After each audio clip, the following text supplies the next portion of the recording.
Hello aspirants, I am T.S. Sodhi again here with you. Today we will be discussing the final part of Bloom's taxonomy और इसमें हम देखेंगे psychomotor domain जो है। अब इस डोमेन को डिस्कस करने से पहले हम ये देखते हैं कि साइकोमोटर का क्या मतलब है। साइकोमोटर जो है दो वर्ड से बना है, साइको और मोटर। साइको का मतलब है जो लर्नर की साइकोलॉजी के साथ रिलेटेड है और मोटर का मतलब है मोटर स्किल्स यानी कि मूवमेंट ऑफ मसल्स। अब जो मोटर स्किल्स हैं वो बड़ी डिफरेंट वे में हमारे सामने एग्जिबिट होती हैं। जैसे इसका मतलब है मूवमेंट, मसल मूव करते हैं, हैंड्स की मूवमेंट या आईज की मूवमेंट या हेड की मूवमेंट या अदरवाइज किसी भी लिम्ब की मूवमेंट जो है बॉडी की, वो हम उसको मोटर स्किल्स कहते हैं। अब साइकोमोटर स्किल जो है, जब ब्लूम्स टैक्सोनॉमी हम डिस्कस करते हैं उसमें ये देखा जाता है कि ब्लूम ने 1956 में जो डोमेन्स दिए थे उसमें ये वाले डोमेन्स थे, लेकिन साइकोमोटर जो डोमेन है उसमें रिवीजन हो गया 1970s में। 1970s में एक थॉमस का वर्जन आया, एक सिम्पसन का वर्जन आया, एक हैरो का वर्जन आया और एक देव का वर्जन आया। यानी कि Dave means that is the another social scientist जिन्होंने साइकोमोटर का जो डोमेन है वो डिस्कस किया। सब ने अपनी अपनी थ्योरीज दी, लेकिन जो देव की थ्योरी है वो मोस्ट एक्सेप्टेबल है और इसके अलावा सिंपलेस्ट है। मतलब उसका नाम है R.H. देव। तो ये जो साइकोमोटर डोमेन है, हम ये R.H. देव की जो जो डोमेन है वो डिस्कस करेंगे। अब जैसे हमने बात की कि एक्चुअली जो साइकोमोटर डोमेन है बेसिकली वो कॉग्निटिव एबिलिटीज को अडॉप्ट करने में हेल्प करता है। हमने कॉग्निटिव एबिलिटीज में देखा था, कॉग्निटिव एबिलिटीज को हेल्प करता है उसको अडॉप्ट करने में, क्योंकि ऐसा होता है जब भी कोई बंदा बात करता है, सपोज कोई टीचर अपना लेक्चर दे रहा है, उसके साथ वो अपने लिम्स को भी साथ में मूवमेंट करता है। जैसे मैं इस वक्त कर रहा हूँ, आपको बात समझा रहा हूँ, आप उस कॉग्निटिव एबिलिटीज को आप गेन कर रहे हो, लेकिन साथ में ये भी देख रहे हो कि मैं कभी आंखों से, कभी हेड को हिला के, कभी हाथों को हिला के मैं अपनी बात समझाने की कोशिश कर रहा हूँ। तो यही चीज़ है, इसी को हम साइकोमोटर स्किल्स बोलते हैं। साइकोलॉजी के साथ मोटर स्किल्स साथ साथ चलती हैं। तो ये भी एज के अकॉर्डिंगली ये डोमेन जो है ये डेवलप होता है। अब हम देखेंगे कि देव ने जो साइकोमोटर डोमेन की अलग अलग स्टेजेस दी हैं वो क्या है। Excuse me. तो ये भी एक हायरार्की है, इसके अकॉर्डिंगली ही हम जो है इसको देखते हैं। एक बात मैं आपको और बता दूं कि अगर कोई भी बंदा जो अपनी कम्युनिकेशन करता है, चाहे टीचर स्टूडेंट के साथ करे, चाहे लॉयर उसमें करे, कोर्ट में करे, चाहे कोई डॉक्टर पेशेंट के साथ करे, जब तक वो लिम्स को हिलाएगा नहीं, जब तक वो बॉडी के गेस्चर्स नहीं बनेंगे उसके, तब तक वो उसकी बात इफेक्टिव नहीं होती। इसलिए ये कुदरती है, ये नेचुरल है कि ये साइकोमोटर स्किल्स जो हैं डेवलप होते हैं, इससे हमारी कम्युनिकेशन इफेक्टिव बनती है। तो अब हम चलते हैं सबसे पहले आई यानी कि इमिटेशन। इसका मतलब है जो लर्नर क्लास में बैठा है वो जो टीचर जो कुछ करेगा उसकी वो कॉपी करता है।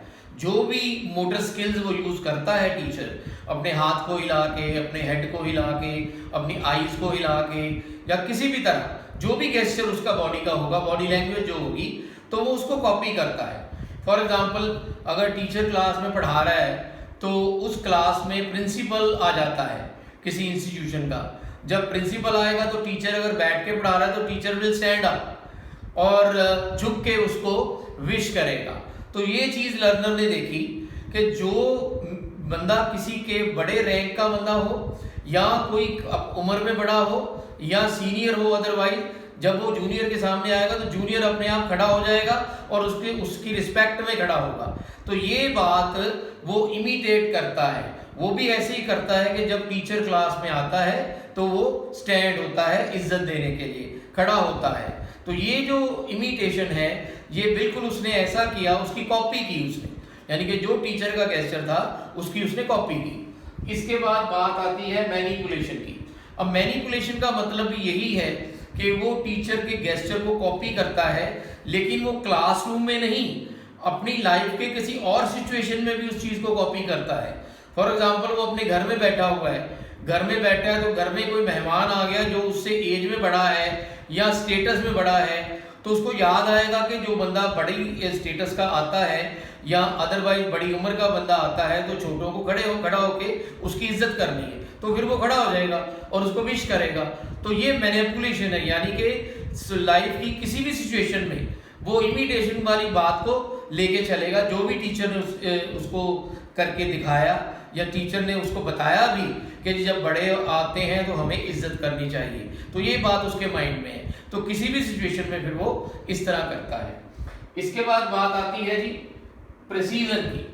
प्रिसीजन का मतलब ये होता है कि अब वो इंडिपेंडेंटली अपने गेस्चर्स को यूज करना शुरू कर देता है, अब उसको टीचर की जरूरत नहीं होती, यानी कि वो क्लास के बाहर है, किसी भी सिचुएशन में वो उसको यूज करना शुरू कर देगा। अपनी जो भी उसने क्लास में सीखा है, जो भी मैनर्स उसने सीखे हैं या उसकी जो मोटर स्किल्स किस वक्त कैसे यूज होनी है, वो उस तरह उसको करता है। फॉर एग्जांपल अब जैसे अगर क्लास में स्टूडेंट बैठे हैं, लर्नर बैठा है, तो उसको एकदम से अगर वो एंटिसिपेट करता है कि टीचर क्लास में आने वाला है, टीचर क्लास में आने वाला है, तो स्टूडेंट क्या करते हैं, बुक्स खोल लेते हैं in anticipation of the coming of the teacher.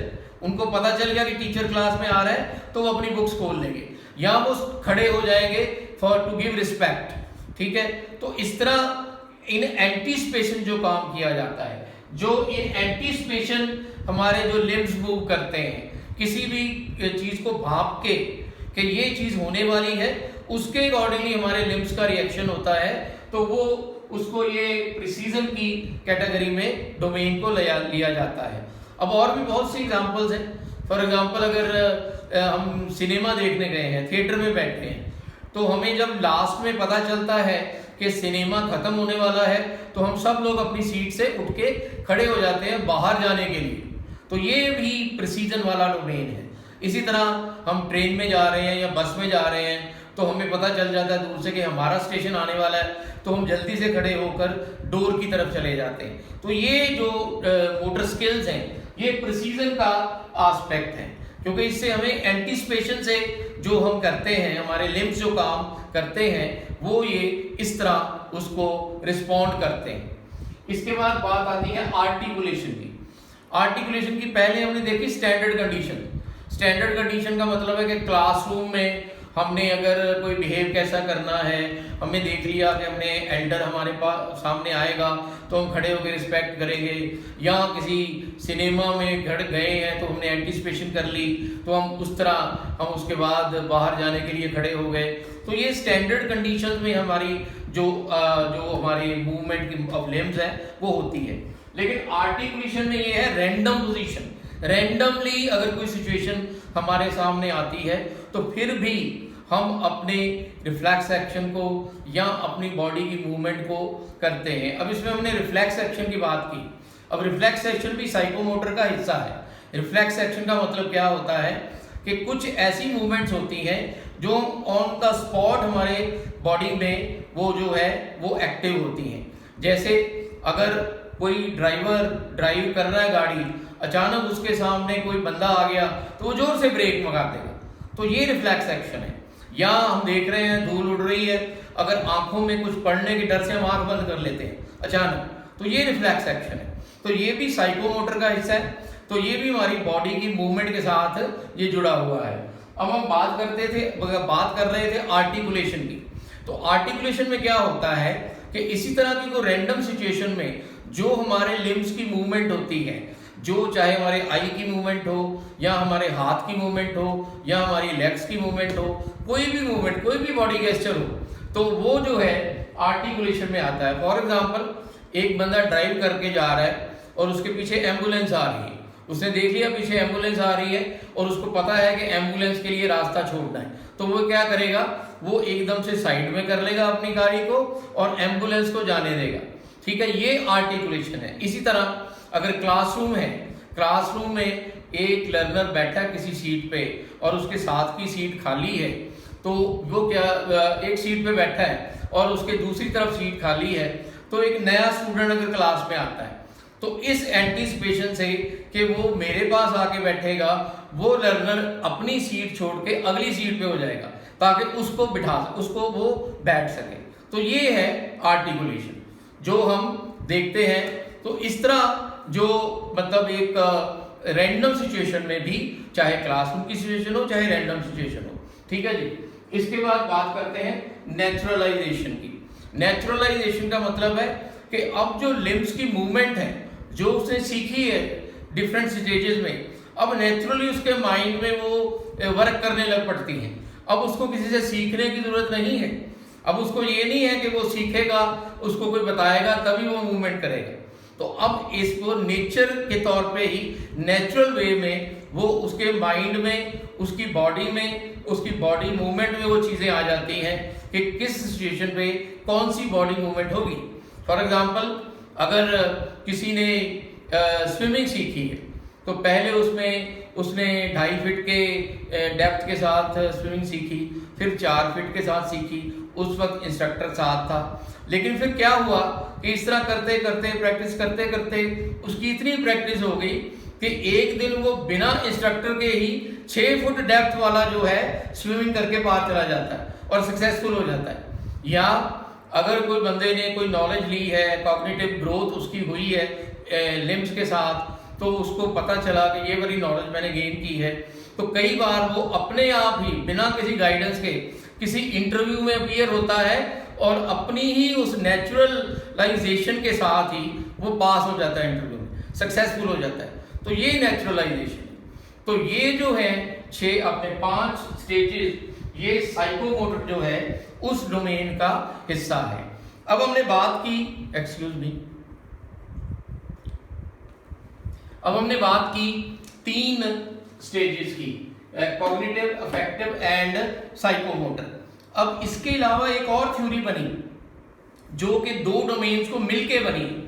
वो थ्योरी क्या है?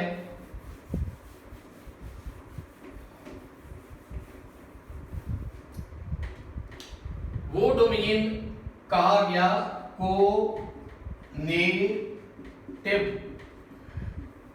Conative domain. ये कोनेटिव डोमेन एक्चुअली अफेक्टिव और कॉग्निटिव डोमेन को मिलके बना। इसमें ये स्टूडेंट गेन करता है या लर्नर गेन करता है कि अपनी इमोशंस को कंट्रोल में कैसे रखना। मतलब इसमें कॉग्निटिव एबिलिटी भी आ गई और अफेक्टिव जो डोमेन की एबिलिटी है वो भी आ गई। यानी कि एक रैशनली अपनी जो इमोशन है उसको कैसे कंट्रोल करना है। और ये पढ़ाया भी जाता है, ये स्टडी का भी हिस्सा है कि टीचर अगर क्लास में आपको ये बताए कि अपनी इमोशंस पे कैसे कंट्रोल रखें। एस्पायरेंट्स, इन डोमेन्स को हम 3H डोमेन्स भी कहते हैं, मतलब intelligence head, affective emotions heart और साइकोमोटर लिम्स हैंड। तो आशा करता हूँ आपको ये समझ आ गया होगा। सो अब नेक्स्ट लेक्चर करेंगे, तो थैंक यू वेरी मच।